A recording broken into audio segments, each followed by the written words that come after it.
উষা বাজারগুলি কাণ্ডে আজ আবারও সানি সাহাবীর চক্র ঘোষ, উমা সরকার, আকাশ করকে আজ কোর্টে তোলা হয়।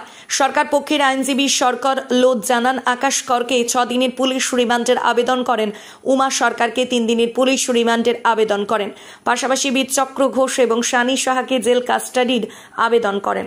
জন্য 3 দিনের পুলিশ রিমান্ড, আকাশের জন্য 6 দিনের পুলিশ রিমান্ড, আর বাকি দুজনের জন্য জেসি কোর্টমেট। এই কেসে কি আর অন্য কারোকে এখন পর্যন্ত আটক করা হয়েছে? হ্যাঁ, গত আমাদের একজনকে অ্যারেস্ট করা হয়েছে রায়গঞ্জে। আজকে সন্ধ্যা নাগাদ এসে পৌঁছার কথা, সুতরাং কালকে তাকে কোর্টে প্রডিউস করা হবে। যাদের নাম প্রথম সারিতে আছে রাজু বর্মন এবং তার আরেকজন, তারা এখনো পাওয়া যাচ্ছে না, পুলিশ কি কোনো চেষ্টা চলছে, ওদেরকে অ্যারেস্ট করা হবে খুব শীঘ্রই।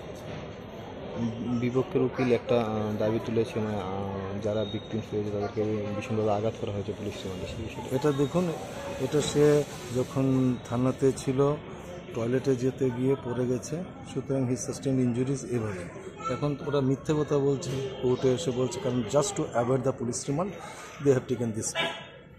আপনারা কোন বিষয়ে আদালতকে বোঝানোর চেষ্টা করছিলেন? আমরা এটাই বোঝানোর চেষ্টা করছি, আমরা পুলিশ কখনো ওকে টর্চার করেনি, সে নিজে থেকেই পড়ে গিয়ে ব্যথা পেয়েছে, সুতরাং এতে পুলিশের তো কোনো টর্চার নেই, পুলিশের কোনো হাত নেই। বাথরুমে যদি আমি আজকে পড়ে গিয়ে ব্যথা পাই, তার জন্য কি এনিবডি রেসপন্সিবল? এখন পর্যন্ত প্রায় 6 জনকে আদালতে তোলা হয়েছে, কিন্তু মূল আসামিদের এখনো পাওয়া যাচ্ছে না। চেষ্টা চলছে, ওয়েট করুন, সবাই ধরা পড়বে। Thank you.